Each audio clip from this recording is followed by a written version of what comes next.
For over 50 years, people have come to see the Sharks play. Talent, skill, speed, intelligence, elite-level athleticism. That's not these guys. Biased, one-eyed, opinionated, more often wrong than right. They make up for their complete lack of talent with pure dribble, gibberish, and enthusiasm. This is the E.T. Stand Podcast. Welcome to the E.T. Stand, the Sharks fans podcast that's been licking water out of toilet bowls for almost 50 years. Isn't that right, Scott Latino? Yeah, mate, no comment. We let our talking do the football. We're live on YouTube and Facebook and available on audio on delay in all good places. Joining me tonight is the B.A. Baracus and Hannibal from the E.T. Stand. You call them the A-Team. We've got Lats, Scott Latino, you absolute legend, is only on 3 hours sleep. Hello, mate. Welcome to the show. Thanks, mate. Thanks for having me. Pleasure as always. And the great Chris Kelly's returned from his loved-up trip to the Cook Islands and maybe a little bit sick of protest marches. Chris, good to see you fresh with a new tattoo.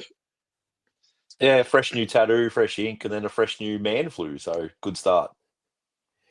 Oh, that's just delightful, isn't it? All right. Well, we've got the just to get some of the usual pleasantries underway. We have the comment competition going on again. Thanks to our mates from Displayware. You can see Lats has got one right behind him over his right shoulder. So for the best comment tonight, you go in the draw. Now, I forgot to mention who the comment winner was from the debrief.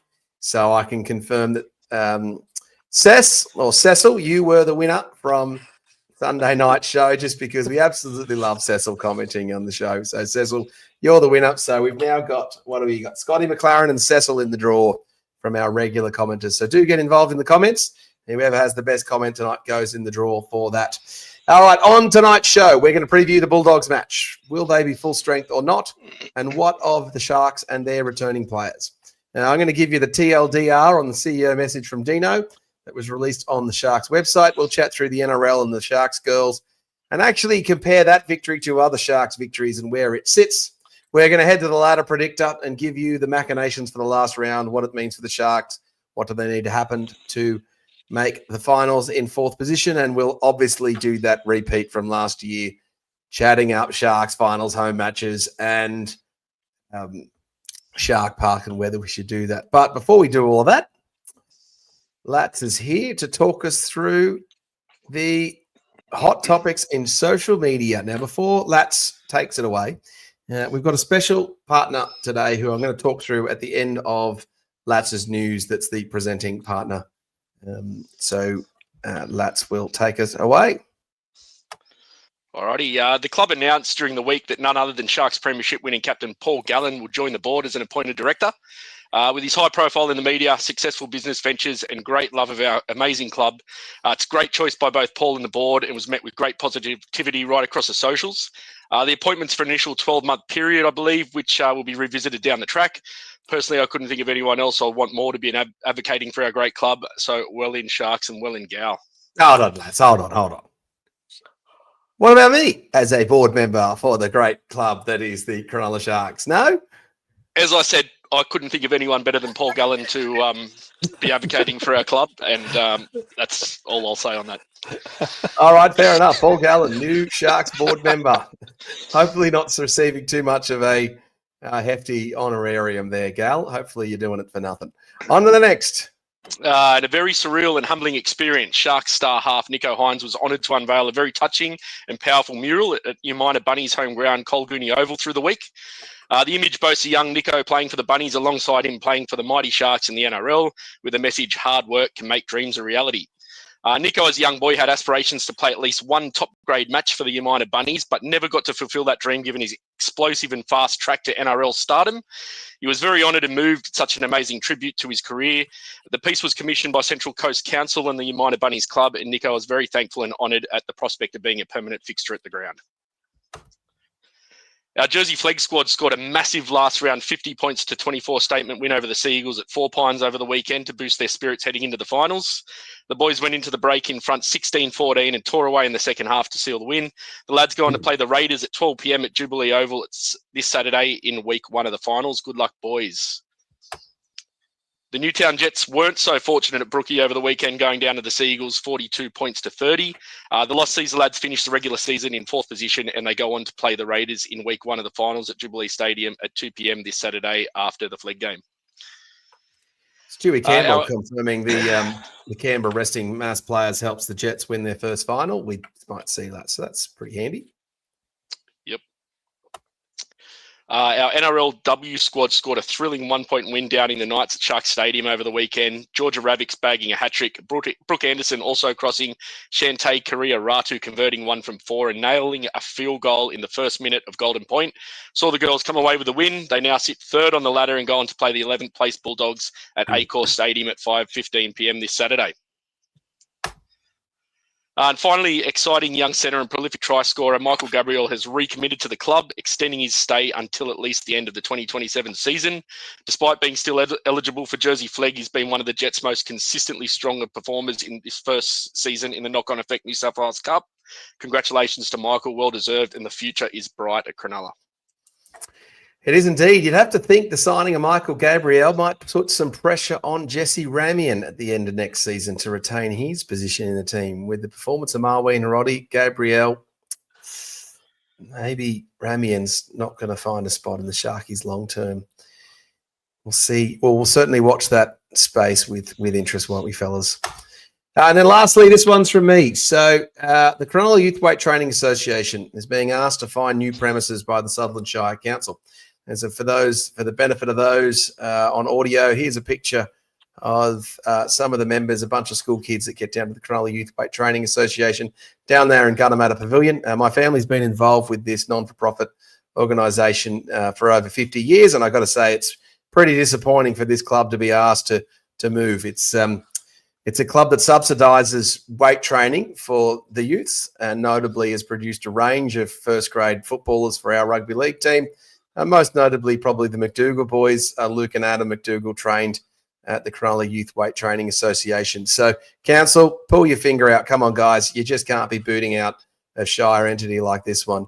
It's just not cool to be booting these guys out. So I'm going to put a link to the petition that's going to the council in the description of the episode. So please go and find that link. In fact, I might do it now whilst the boys are talking. But do support that local cause. I'm pretty passionate about it. So if you guys sent me a petition, I'd sign your petition, wouldn't I, lads? It's like vote Quimby. If you were running for mayor, he'd vote for you, wouldn't he?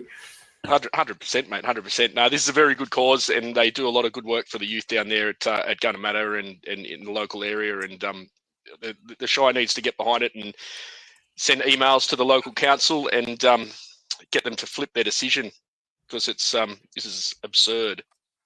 Otherwise, Chris Kelly's. Is there word? Yep. Is there word on what they're going to do in that space? Like, what's so they're planning? They're redeveloping the pavilion and putting a big restaurant in there, which it's tough for a restaurant to succeed down there because they've tried restaurants down there in the past. So it's also a bit tough on these guys because way back in 1991, they actually donated a bunch of money to actually help build that pavilion and move down there in the first place. So it's particularly tough on them. So come on, council, pull your finger out.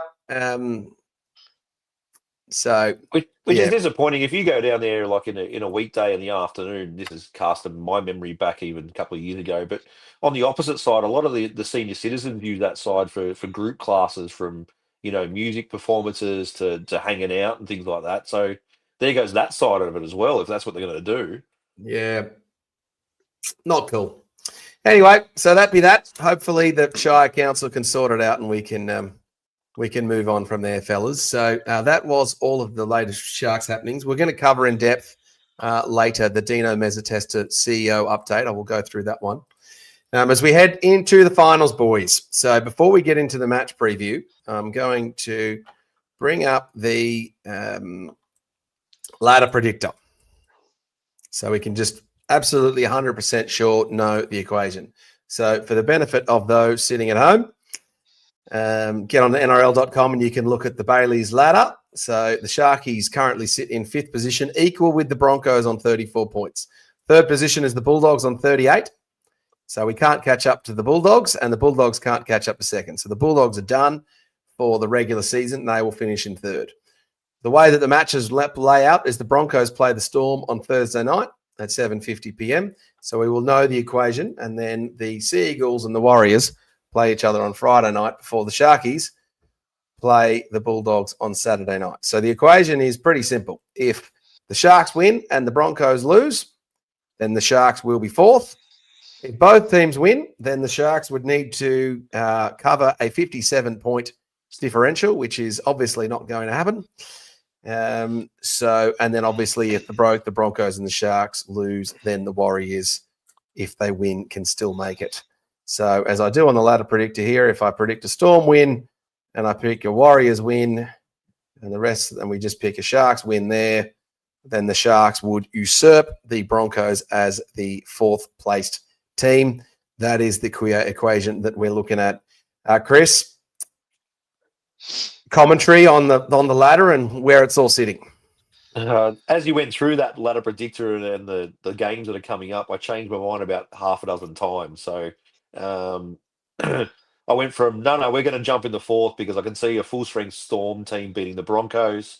I actually don't see the Warriors winning at Manly. I think Ben Cherry Evans' last game over at 4 Pines, I see that happening, which kind of helps us. It's going to come down to our game. I get going between our attack versus their defense. Their attack's pretty shoddy, but they're not resting anyone, which I thought they were going to. So quite interesting for a last round. Yeah, so just looking at this here, the Sea Eagles are all but done, aren't they? They're on 28 points. Basically need a 4 and against Miracle. Yeah, I think they said they're a 0.01% chance of making the top 8, so they're pretty much done. But again, so you're telling me there's still a chance. It's still a chance. There's still, there's still that kind of pride thing. They're playing at home. Last game, a swan song to a club legend for them, and the Warriors don't have to do anything. So, I just don't know. It's a tough ask for the Wars to go over to Manly. Well, if the Broncos lose, then the Warriors might be hoping the Bulldogs can beat us as well, and the Warriors can get back up into 4th. So the Warriors are going to be trying. They're going to be trying, but I think, mate, if it was over there, I'd give them a chance. But as Chris said, Manly have got too much to play for with Cherry Evans leaving the club. They're going to really put in. They've been performing the last couple of weeks, and I can't see the Warriors getting over the top of them with the injuries that they've got. All right, well, let's just play this out the way that we think it's going to happen. So the Broncos are going to lose to the Storm. The Sea Eagles will beat the Warriors. Will the Rabbits beat the Roosters? No, the Roosters are going to flog them. The Roosters are going to flog the Rabbits. The Panthers will beat the Dargans. The Tigers will beat the Titans. Yep. And the Sharks will beat the Bulldogs.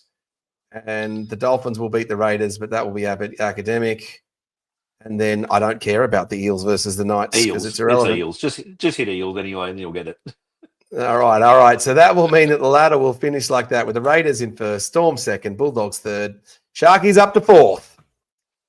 Playing the Raiders. Week 1 of the finals. How good would that be? Chris Kelly and me driving down to Canberra again. We can have an argument with your sister-in-law. We love the Bruce Highway. Absolutely love the Bruce Highway with the Broncos in 5th. So what that would mean is the Sharkies would play the Raiders, and then if we won, we'd get to probably play the Bulldogs in week 3, which would be pretty good. But if we lose, we'll have to go through the Storm. Goodness me, this is going to be an incredibly difficult final series for us to win. Let's not hold our breath. And thank you to our segment sponsor, Morgan's at Cronulla, for that analysis. So if you want for all your stockbroking needs and a bit of analysis, go to Chris and Charles down there at Morgan's at Cronulla. They'll help you out. Link is in the description. All right, let's hit through some of these comments before we move on to the match preview. Before you go, Boulder, can you just see where the Dragons, just for our friends, where they finish? The Dragons will be 15th. Yeah, good. Awesome. What if they beat an understrength Penrith team? If they beat the understrength Penrith team, then they'll be up to 14th. So still rubbish. But if the Eels don't beat the Knights, then they can get as high as 13th. No, Penrith have named a full strength team to go to Win Stadium. So In fact, they can get as high as 12th if the Titans beat the Tigers. jeez. And if the Cowboys lose to the bye, then they could get even higher. So Dragons as low as 15th. All right, let's go through some of these comments. Cecil Legend says, unbelievable. Thank you, gents. We haven't won yet, Cecil, so you got to win the draw. SJD, coach of the Sharks, says, not to toot my own horn, but my predictions at the start of the year were unmatched. Storm second, Dogs third, Sharks, Broncos fourth, fifth, I nailed. Penrith at seventh, no joke, and I even tipped the Raiders Nah. last. Yeah. All right, SJD. Well, you know that we've got all the recordings of our show, so we can go back and check you again now. Mike Knight says, out Sagan, Yes. a.k.a. Bumblebee, Tuna to Boldo, CK Lats and all. Good to see you, Mike Knight. Robocop in the comments says, Ramian hasn't really set the house on fire. Not a huge loss if he goes. Yeah, that's First true, signing for isn't the it? Bears for mine, I reckon. He It'll be an early signing for the Bears. He could be. Him and Captain Cam.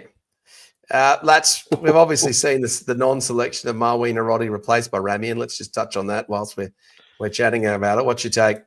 Yeah, look, this one I was burning about. I thought Harodi had a great game the other day. He's been strong each time he's backed up for us when he's been uninjured. Also a handy little backup if Trindle goes down injured or whatnot. He can play in the halves if he has to. Jesse, maybe it's because of his 150th. I'm not sure. It is a milestone game this weekend, so who knows? But yeah, not happy about it. But going by, if we want a full strength team, I guess we've got to play him and hope for the best.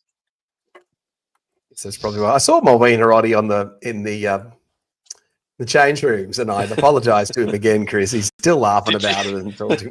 Did you congratulate him on getting through his surgery and everything? No, that's Kaeliro.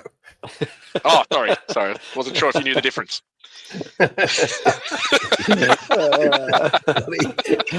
Idiot. So good. Robocop is asking if the Bulldogs are resting any players. We'll go through the team list in a minute.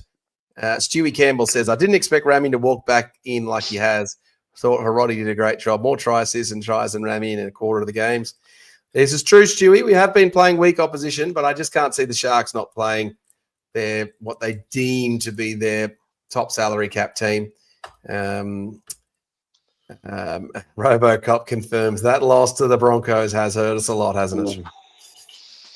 That's why we're so angry. Ramian back in, I'd be leaving Sione Katoa out of your anytime try scorer multis this week because he probably won't see the ball. Can I just say, Boldo, you guys spoke on the debrief about the Broncos loss as probably the most significant, but we also lost to a Dragons team we shouldn't have lost to and a very understrength Roosters team we shouldn't have lost to on the Central Coast. So there were a few games, that we just shouldn't have And if you lost. give us those 6 or 8 points, we would have been first.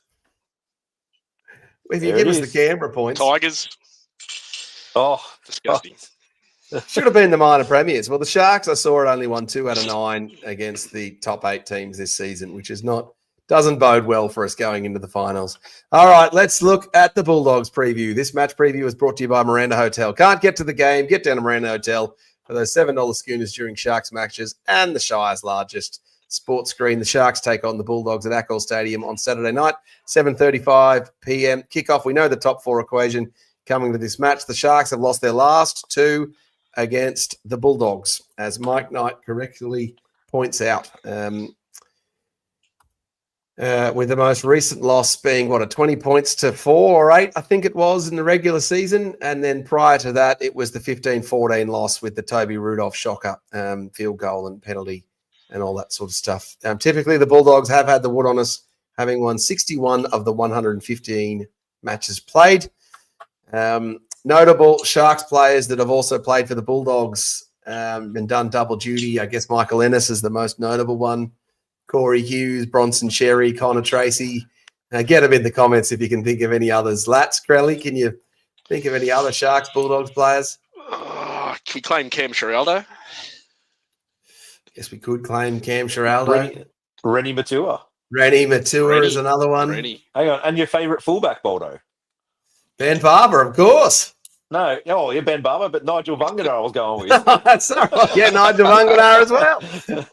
Another of the great ones. Get into the comments if you can think of any other ones. Surely there's a Bryson or Bronx Goodwin also played for them. Oh, both, yeah. Bryson, yep. Yep. And then which Morris did we have? Josh Morris. Yeah. He played for them as well, didn't he? Yep. All right, so we've had a couple of them. All right, let's go through these team lists. Aaron Woods. Shazza. Good old Shazza. All right, the Sharks team to take on the Bulldogs. I'm going to do the team list. I don't do the team list that often. Chris, you're going to do the Bulldogs one. The Sharks team that will beat the Bulldogs. William Kennedy at fullback. It is a full-strength back line with Sione Katoa at number 2 and Ronaldo Mulatalo at number 5. The returning Jesse Ramian is at 3 with Kealiro at number 4. And clearly I did the copy and paste from the earlier Bulldogs match this year because it's Kealiro, not Kealiro as listed there. Braden Trindle's been named at 6. My hot tip from the Sharks is that if it was a finals match, he would definitely play. He will be assessed during the week.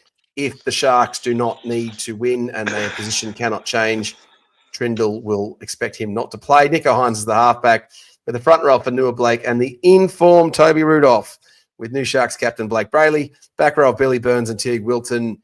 Britton Nicola is back next week. Jesse Colquhoun locks the scrum. Jesse Colquhoun spelled correctly there without me having to look it up either.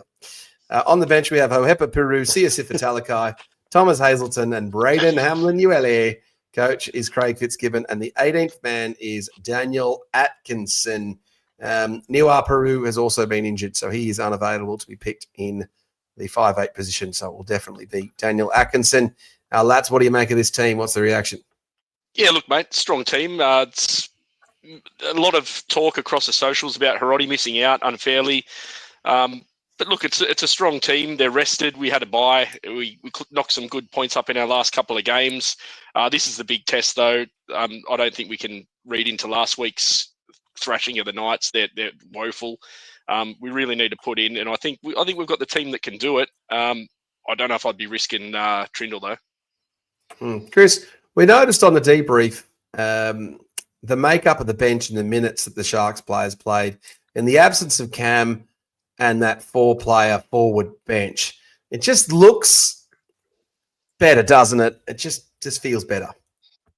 Yeah, we're going back, obviously, the last couple of years where we really enjoyed having a forward bench that we've all been crying out for. Talakai was huge, like you mentioned. Toby was massive as well. But he's obviously starting this week.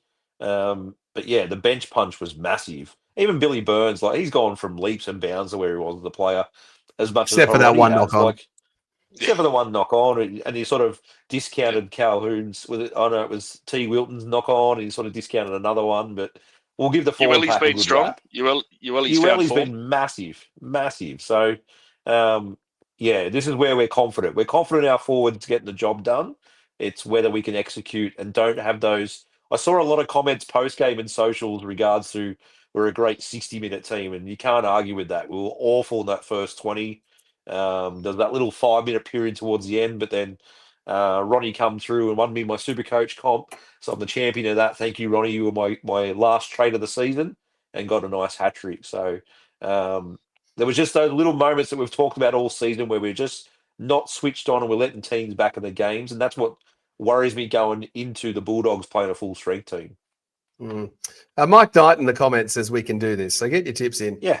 Now, the problem with being is you just get around your Sharks buddies and you start listening to the chat and suddenly we just become world beaters. By the time we've done this podcast, you look at this, Harley's in, I'm tipping the Sharks boys to win. Well, of course you are, Harley, because you're going to have us all convinced.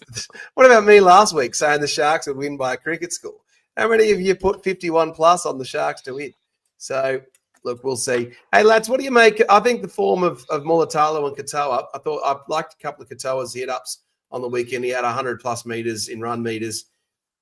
The Sharkies for us to do well in the finals. We need the wingers to be contributing, don't we? Yeah, 100%, mate. That's what scares me about Jesse in the mix because I don't think our wingers see as much ball out on that right side in Katoa. But, yeah, look, Ronnie's a game breaker. He's a gun. Sione's been so solid as well. For a little guy, he takes some massive work out the back and, gets us some real good field position early on in our sets.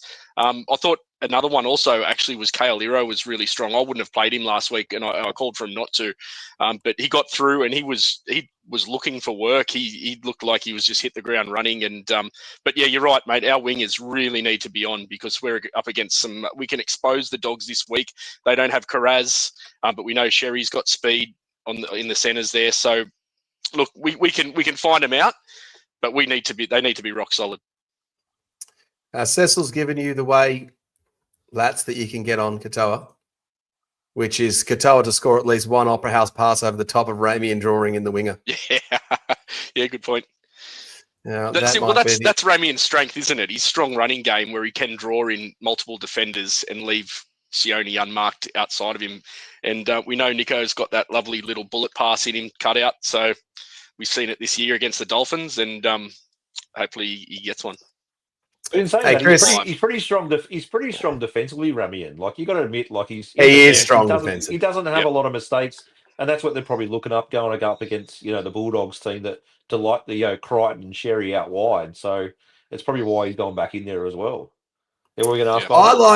I like Moeen Harodi because he can also cover 5'8" a little bit better than we have if Trindle went off injured. So if we do have a Trindle injury, or an Atkinson or a Hines injury, touch wood, then I'm not sure what the shuffle is. I think you just end up playing Hines in the middle of the field, or maybe Hepa Peru or something like that. We saw it against Melbourne last year, what we can do with one. Yeah, but we had Cam then. Yeah, true. Superman died. Cam then. Well, so my question for you, Chris, was going to be, are we going to miss Cam or not? I don't think so. I thought he was a bit off the boil this season. Defensively in the finals, massive. Attack-wise, not so much. So, like we just touched on, I think our forwards are a lot more healthy in Toby and Ueli, and that makes a massive difference. And they're actually healthy, can play some big minutes. I thought Tommy looked sharp again, caught a nice little grubber kick, was looking for work as well. I just thought a sunny Sunday against Newcastle. We can't read too much into it, but the team looked, after those first 10 minutes, they looked a lot better and a lot more switched on. But can I throw back to you, Bolton, and ask, what do you think of Will Kennedy's last month? Where would you rate him? Tough, isn't it? Well, look, one of the comments has just come through, and I was going to highlight this, is Adam Fields asks, if we had our time again, would we have kept Connor Tracy and moved Will Kennedy on? Ooh. I like Will Kennedy as long as we're not paying overs for him. So it is ours. So as much as the Sharks players, we pull our hair out, we still love you, Will Kennedy, don't we? Like, goodness me. You just don't drop the ball off the kickoff in the finals week 1, yeah? Well, he's not meant to be our first choice fullback, is he? It's meant to be Ison. He's not going to end up being our first.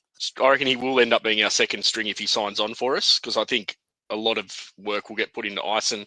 If he has another big injury, though, we might see him exit the club like Cade Dykes had. So we're the Sydney club that's looking at Ponga. I doubt it. No. So other than dropping Matt Moylan, the Sharks don't drop players that often and just say, yeah, you're done, you're gone. Do they? So I just you spoke on Connor Tracy. Is that cap mismanagement? I've been watching him all. No. I was going to say, I've been watching I've been watching Connor Tracy all season play for the Dogs. He's probably worse under the high ball than Kennedy is all season. He's made multiple mistakes. He makes a lot of work out of his own end, like he always did. He's very handy defensively, but just under the high ball, he's been shoddy. So, Geez, Burton's boot worries me, though. Especially with Will Kennedy. Yeah. Talk about let it bounce. Oh, all right. Well, let's go through the Bulldogs team to take on the Sharks, and shout out to our lovely admin lady. You can tell when I do this and not her because there's a typo on it, because I didn't update it from being round 4 to round 27. Chris, can you take us through the Bulldogs team and tell us who we have to worry about?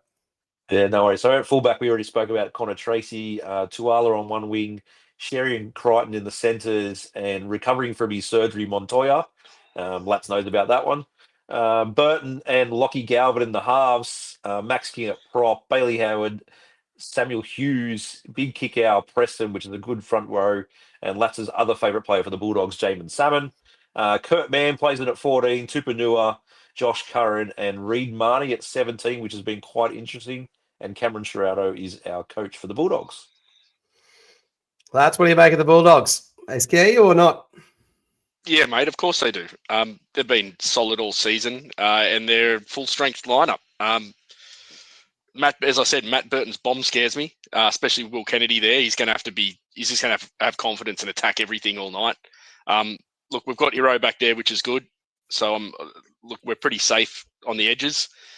But our forwards are really going to have to stand up and punch through these guys because they've got some strong players there, mate. And yeah, it's a scary team, but to be the best, you got to beat the best. So Not the biggest team, though, are they? No, but they're just consistent and they're all putting in and they're playing for each other and morale's up there and mate, they're just on a roll. It's quite interesting, like Baldo, you touched on before, we're 2 from 9 against the top 8 teams. If you have a look at the Bulldogs' record, it ain't much better against top 8, if not top 4 teams.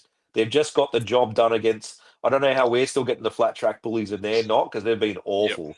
Like they haven't beat anyone. And as Lats knows, gamble responsibly. They're a team that scores 14 to 20 points. They're not a big flashy team that goes out and beats the brakes off you. So they like the arm wrestle. They're a very dragged down arm wrestle team. Wait for us to make a mistake off a Burton bomb or some sort of mistake, and they're just a strong team. They're not a flashy team. Do you think they're higher on the ladder if they don't do this Galvin experiment with Sexton? And yes, I think, and I said from the very start, I think defensively they're very good, but I think in the finals, I'd have the Roosters or Panthers beaten them easily, even the Broncos in the finals. I don't see them going past week 2, honestly. I can see them going. Yeah, I just don't think their forwards are big enough. Out. No.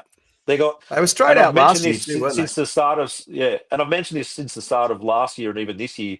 Add in Galvin, but you still got Bailey Hayward, who's a bit of a utility. You got Jamin Salmon, who's a utility. You got Kurt Mann, who's a utility, and you got another hooker on the bench in Reed Marnie. Like the makeup of their team is just weird. Like it's bizarre. No, they don't have a great deal of big game experience, and this is why I think the Raiders won't do any good either. They've done well to get where they are in the regular season, but I just can't see them in these big games taking control and beating teams like Melbourne or Penrith. Yeah, it's going to be hard. They've got to pray that they somehow get drawn against the Sharks. Yeah, they got. The advantage with Canberra, they're first. They get to play the first game down there. If they win that, they get to play the prelim down there, and then go from there. So. They're advantage Raiders at the moment. Just in regards to what we've beat 2 out of 9 top 8 or 2 out of whatever it was, how many games we've had. That is where the ladder's currently at now. During the year, we were beating teams that were in the top 8. Were we not? Yeah, the Dolphins. No, but they were flying at the time. The teams were beating, and they were up there.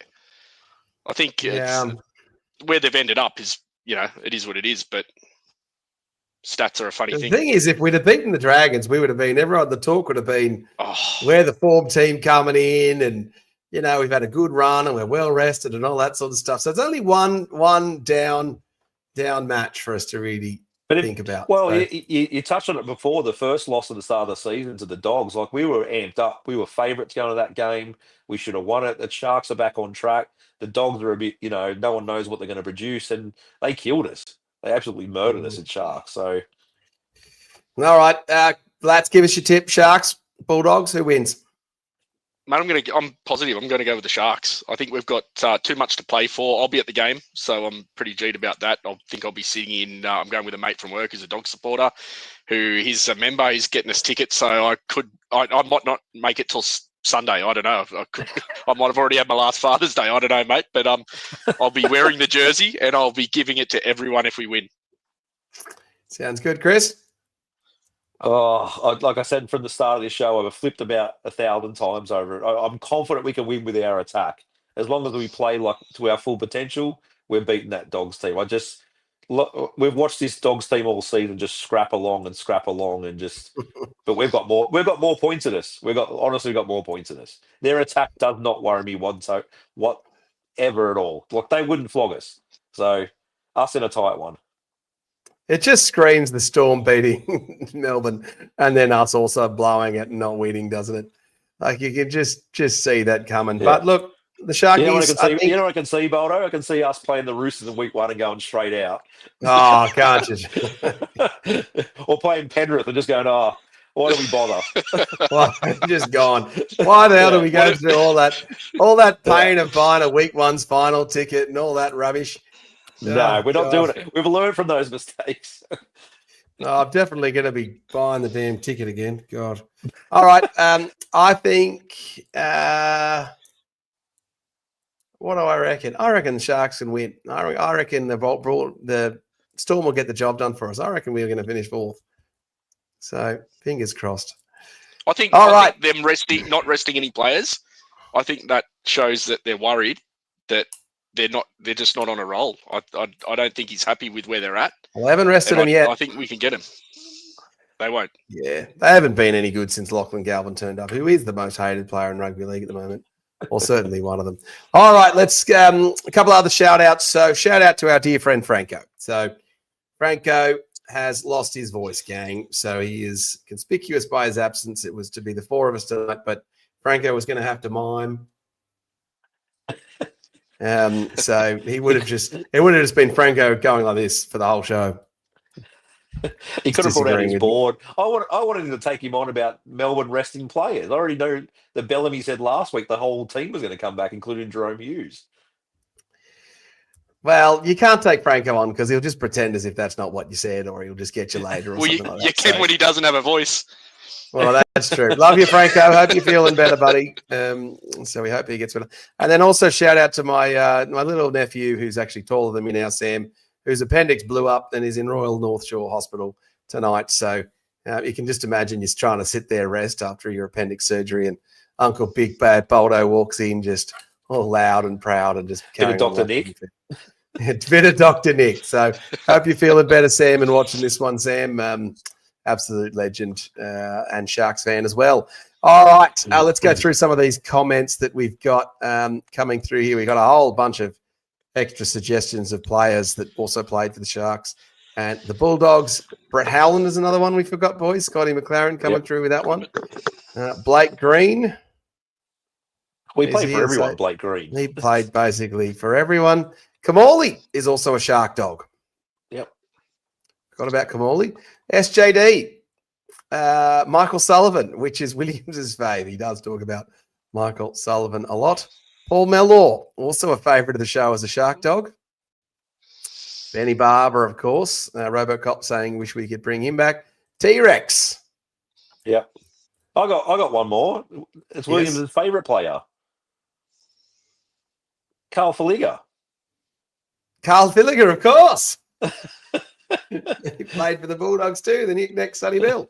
Hafa Seminafagi. Is that how you say that? Fun guy. He's the one that went to the wrong side of the field, wasn't he? He is, yeah. Ran out to the, yep. Oh, Kyle Flanagan. Kyle. Yep. Trent Hodkinson. Aidan Tolman. Kyle Flanagan. I thought we were talking about NRL players. Right. Franklin Pele. Gabriel as well. Gabriel. Got him in that, will Ramian that or deal. KL match up against Critter? Asks Zach McCall. Frank, that's an important battle. Chris, who's on which side there on the centre? KL Hero. It'll be a KL Hero, yeah. KL Hero. So, which is a bit scary, Boldo, because that's the Ronaldo side. Also, we don't want him busting Kale's shoulder again. But they have lost Karaz, who was the outside partner of Crichton. So we have a little bit of a godsend, but yeah. All right. Cecil asks, okay, expert, how many teams have gone on to win the premiership after losing the last 2 regular season games? Of course, the Storm are going in full strength. Didn't the Sharks lose their last 2 season regular games, Cecil? I think you'll find in 2016, I think is the point that Cecil's getting at. And then Stewie asked, did the Panthers throw a game to get to the side of the draw they wanted and Warriors as the easiest way to the grand final? They might have done that. That is completely plausible from the Panthers. Definitely plausible. Other than that, I think that's all of the comments. Worldwide, World of Cricket says Sharkies need to win to show the rest of the finals list. We are serious this year. And Cecil saying that Brayley's going to shorten Burton up with some tackles, with Burton being strapped heavily the last few weeks. Thanks, Stewie. And Robocop just says Ponga's overrated, only plays well at Origin. That's certainly true as well. All righty. We'll move on, shall we, fellas? So that's the match preview. I'm pretty good. That's at 7:35. The debrief will be following full-time straight after that. It won't be Franco. It won't be Lats. I don't think it'll be Williams either. So hopefully I'll be able to drag you into that, Chris. Otherwise, I might be flying solo or as he gives his head wobble. All right. Shark CEO Dino Mezzatesta put an update out for his September message today. I'm going to give you the too long didn't read on that one. So obviously he led with the Leagues Club. So the Sharks Leagues Club build is in full swing. There's a bunch of pictures there. You can even see inside, and they've got stuff set up. It looks like they're actually doing something. So Xenia Constructions has begun early works with project mobilization following their site establishment in mid-August. So their key milestones are still pretty limited. So it's facade, demolition, and structural works beginning mid-September. Fit out follows in early 26. Okay, cool. And then targeting a late opening mid to late 2026. It's hardly like a blue blustering, like robust plan of we do this, then we do this, then we do this. Like the ET Stand podcast has a more thorough podcasting plan for like one episode that goes for 35 minutes than these guys seem to have. So anyway. Not to mention it's only about the size of a duplex. Yeah.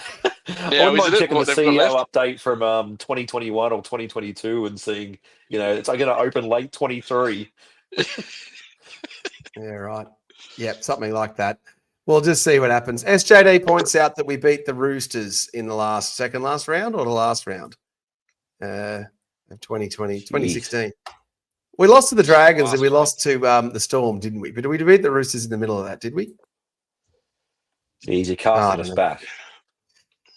If only we had someone on the podcast who was like an expert on knowing the matches and could just produce this stuff. He's screaming at us right now. He's literally screaming at us right now. You idiots, it's this. All right, fair enough. All right, back to Dino's update. The football highlights. So he called out that all 5 teams under the Sharks banner, NRL, NRLW, Jersey Flag, New South Wales Cup via the Jets and the New South Wales Women's Premiership are all positioned strongly for finals, with 4 of them having already qualified. So he's talking up the performance of the team, then calls out Cam McInnes and the re-signings of Billy Burns and Gabriel, and then the milestone moments of Teague Wilton, and calls out specific mention to Caitlin Johnson-Green, who I thought looked pretty good. Here he is, Scotty McLaren. I'm screaming from Korea, boys. Good to see, Scotty. Scotty? Is there a problem in Korea? Mate, are you screaming because of the Sharks' performance or just because you're like, these guys don't know what they're talking about? Pop a little bit of K-pop on it. All right. Then he also highlights that the Sharks Stadium, he's pretty pumped about the Supercross and Carols by Candlelight, penciled in for the 6th of December down at Shark Park. Then there's all the talk. He's really selling in this new venue manager for Sharks of Cronulla, Nathan Bougoukarkis. So I don't know Nathan Bougoukarkis. I'm going with Bougoukarkis. How do you reckon we say that? Bougoukarkis? Yeah, let's go with that. I don't want to say. No. You were this close, man. Latson's giving you a hint. Oh, no, you didn't. Well, I don't know what that word means, Lats. What are you talking about? All right. This is what happens when it's you two with. This is what happens when it's you two with me and without Franco or Williams to keep us serious. It just. All right. Anyway, you're the one leading us astray, mate. Oh, this is probably true. All right. He then calls out. RoboCop says, "Yeah, good Greek name. I think it's got to be." Just leave it alone, please. Yeah, leave it. All right. The Sharkies haven't quite hit the 18,000 members. But still a record year for the Sharkies. Now, warning to all you Sharks fans, remember, they take the money out of your credit card pretty quickly after the season ends. So just be sure of what you want to do. They've caught me on that a few times, the Sharkies, and then I end up having to sell Lats and Kelly's tickets or get extra tickets or find a way. Just get Boldo to spot you for 12 months and you'll be right, gang. Yeah, exactly. All right. Then he calls out the bio. Yeah, put the link up. Put the link up to Boldo's credit card. He just buys Sharks tickets for everybody. Community and Still saved on my merchandise. phone. Oh, God. All right. Anyway. You didn't know, Boldo. You funded his trip to the Cook Islands, but anyway. I probably did. And the ingots over here. All right. There's spare stock of the Indigenous jersey, fellas.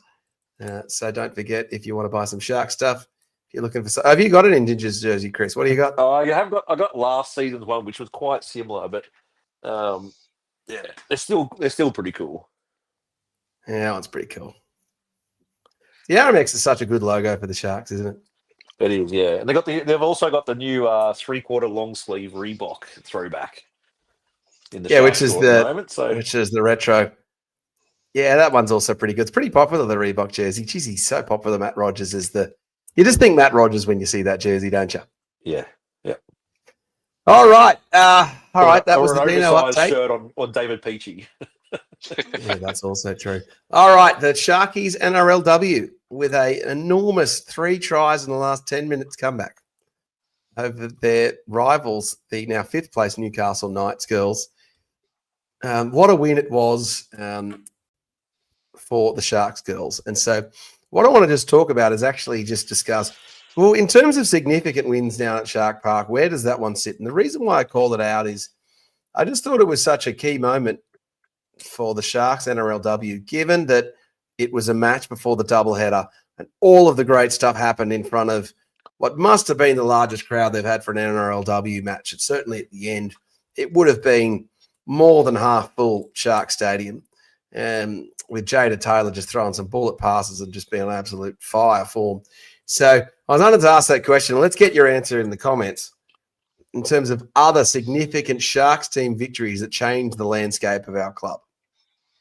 And the reason why I think this one's going to change the landscape of our club, because I think it will make people realize that they're excited for the Sharks NRLW team to win. And so I was really pleased for them. And hopefully Fitzy and the men's team are taking notes on how to kick a field goal to ice a game at the end, Chris? Yeah, I think the trouble begins with 1 from 4 in conversions, and it has been our Achilles heel all season. So good to see a slot a field goal, but some of her goal-kicking choices have been a bit off. So it was interesting how mirrored that match was in regards to they had a player score a hat-trick because Georgia Ravic scored a hat-trick. They also only kicked one of 4. So, and we kicked and both those goals were from the last tries. So it was just a real. Speaking of the Knights girl who kicked the goals, you guys might see whether you agree with me. So I'm sitting there watching the NRLW. Oh, no. And I decided that, well, it would be sexist of me not to taunt and abuse the Knights kicker as she was lining up the kick from the side of the conversion. So I absolutely tore her a new one from the sideline and she missed.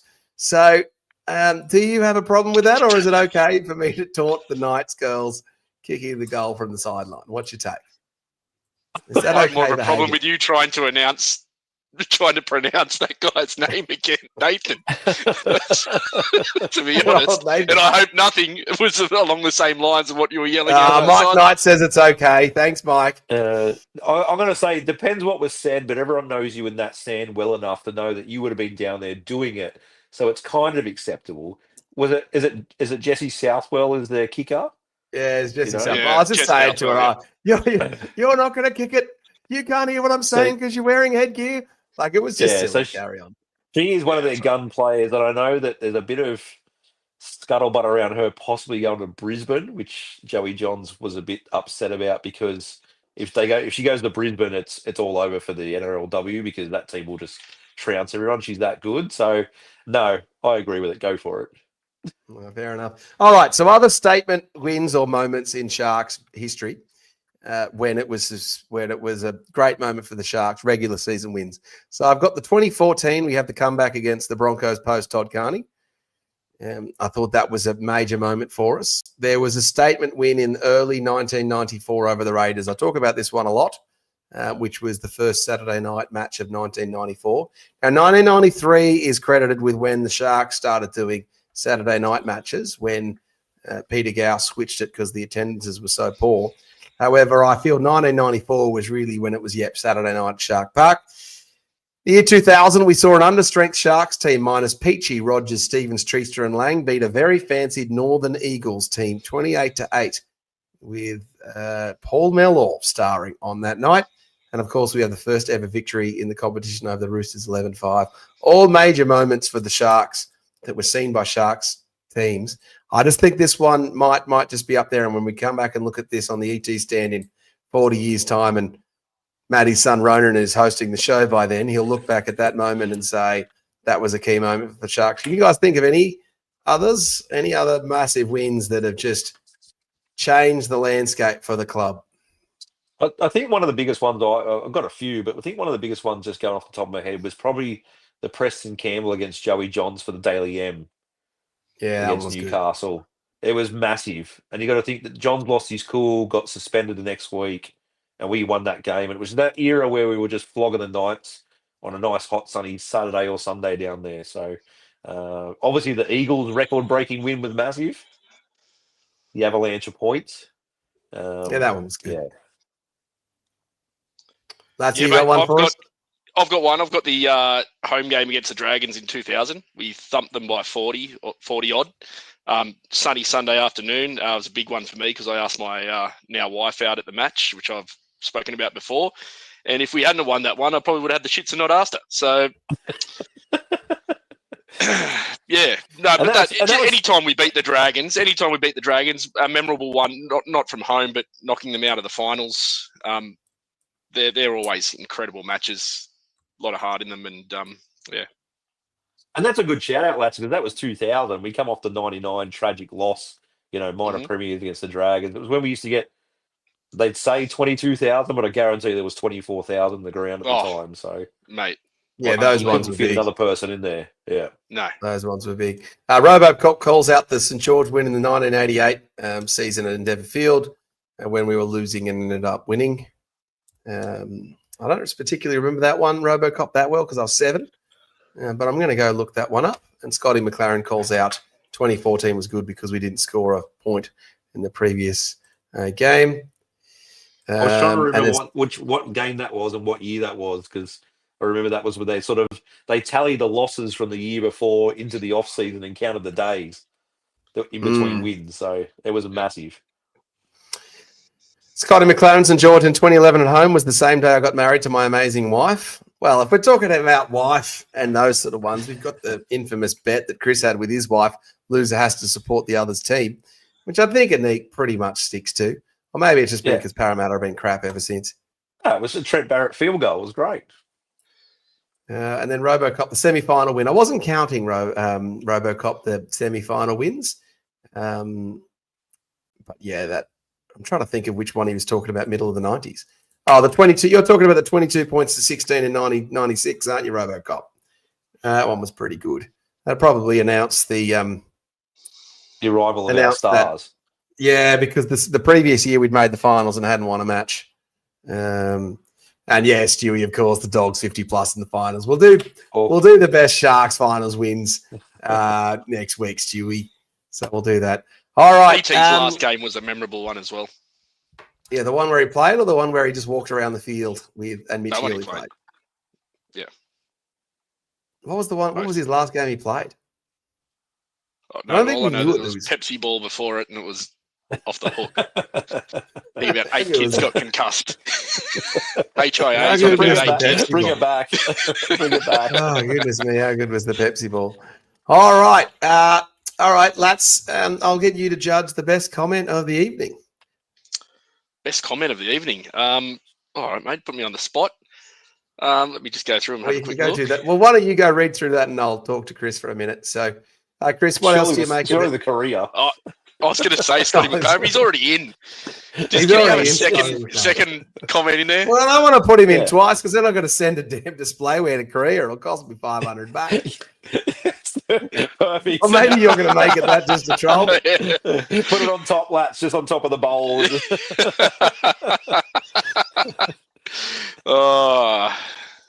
Go through here, mate. That. Chris, what else do you make of the NRL competition at the moment as we head into finals? Is it as an open competition as we think? What do you Yeah, think? I honestly believe it's a really open competition. Like I said, Canberra's got the advantage. Obviously, they get to host the prelim, sort of like what the Storm get to do as well most years. But you look at the Penrith and Roosters at 7 and 8. No one wants to play those guys. So even the Broncos, if they get it together, even if they're fifth and they get through to the second week, you don't want to play those guys. Like you're talking guys that have been in massive games, played in grand finals. Like those teams can beat anyone on any day. So. I think the Wars, they're just hanging on. They're really hanging on to a They're hanging lifeline, on. and I'm kind of worried that where we finish is where we're going to finish. Yeah, it's a bit of a scary prospect. But I honestly believe a lot of people are tipping Storm Panthers still to make the grand final. I'm still not sold on the Storm, but we know what they can do. So it only takes one game to get to the GF, and they can do that quite easily. Certainly teams are wanting to play us. Stuart Campbell's just posted that the Mole has posted that Mick Ennis wants out of Manly and looking for another role. Sharks. Well, Mick Ennis was so defensive when he was asked about taking over from Seabold at Manly, and mainly because Seabold gave him a chance there to work more under him. So Michael Ennis is a upstanding gentleman and wouldn't want to be dancing on the grave of the person who brought him in. So I can see why he would want to do that. I would like Michael Ennis to be involved. We also think Wade Graham might be on the way into the coaching Sharks staff, which would also just be another cool. one, Boulder. I've done a little bit of detective work today and had a bit of a think. And today, Brett Kamali announced that he will be leaving coaching the West Tigers women's team at the end of the season. So don't be surprised to see him pop up in the box. Maybe he might want to get into NRL. Certainly coaching. would help the attack with that inside ball. We can bring that back. It's so good. Robocop calls out any win at Brookvale as memorable, and our friends from Wars Up TV. Oh, leave on Wars Up TV. You guys are having such a bad end of season with all those injuries. But as commenting, boys, it might actually be better for you boys to finish. I think you could beat the Panthers at Shark Park. I really do. I take the L against the Dogs, in my opinion. I'd love to do that. I'd love sixth. to just put egg on Cleary's face in resting players because he wanted to play a soft Sharks team and absolutely pump them. Would be brilliant. Imagine the Sharks just rested all their guys to just finish sixth and to say, we want to take on the Panthers. They're resting all of them. So good. Well, I have this idea. What they should actually do is have the old McIntyre system, but actually make it that the team who finishes first gets to pick who they play. But it's McIntyre rules. So you have like a press conference. We cross to Ricky Stewart and he picks the team that he wants to play. So I can say, we want to play Melbourne Storm week 1 of the finals. And then obviously the highest. A lottery? Well, it's not a lottery. No, it's no lottery. It's just a picking it out because then you can strategically pick who you want. So does first winning team choose the rest of the whole structure? No, of the first gets to pick who they play. That's it. And then whoever's next who hasn't been picked gets to pick. So assuming they don't pick second. So under this, next highest up on the ladder. Correct, next highest up. So if you're the Raiders, you could pick the Warriors instead of the Panthers. Yeah, right. So if you're first versus 8, for example. So they are, we're going to play the Warriors. And then, it's a bit ridiculous. But I love these sort of crazy ideas. All right, lads. All right, I've got to comment. Who are you picking? Not going for comedic value this time, going for more informative. And I thought it was a good shout from Stuart Campbell saying that big news, Canberra resting mass players helps the Jets win their first final because they'll all be up in first grade. So I didn't think of that way, and it was a nice little cryptic way of thinking of that. And I think he gets the nom. Stewie Campbell gets the chocolates, I'm sure. What was his baby? Was it a boy or a girl? Little Preston. Well, would love to have a displayware unit in his room. Surely get smaller size ones. Have a kid's jersey. Yeah, all right. Well, congratulations, Stuart. You're in the draw for the end of season displayware prize. So we'll see how that goes. All righty. That was the ET Stand podcast. We got it done in under an hour because Franco wasn't here. So appropriate amount of time. So this is how long this show should go for. Love you, Franco. We miss Matty as well, who's pretty busy with work at the moment. So Matty said he'll be back for the prelim final. So we miss you, Matty. Get you in the show back for the grand finals as well. It's the solo one. There we go, Stewie. Stewie Campbell, boys, he's swinging punches at me right now. Good to hear, Stewie. Good to hear. You're absolute legend. All right, that was the ET Stand podcast. We will be live after full time of the Bulldogs match. I'm pretty sure I've just convinced Chris to do it with me. So not that sort of do it. Not like Nathan. Not does it. again. I didn't go there. You went there. I was saying yes. All right, fair I enough. already got 6 All on right. brain No go. Bagookas in this. No bagookises or anything else going on. That was the ET Stand podcast. Up, Cronulla. We'll see you guys on Saturday night when the Sharks finish 4th in the NRL. Come on, Sharkies. For over 50 years, people have come to see the Sharks play. Talent, skill, speed, intelligence, elite level athleticism. That's not these guys. Biased, one-eyed, opinionated, more often wrong than right. They make up for their complete lack of talent with pure dribble, gibberish, and enthusiasm. This is the ET Stand Podcast.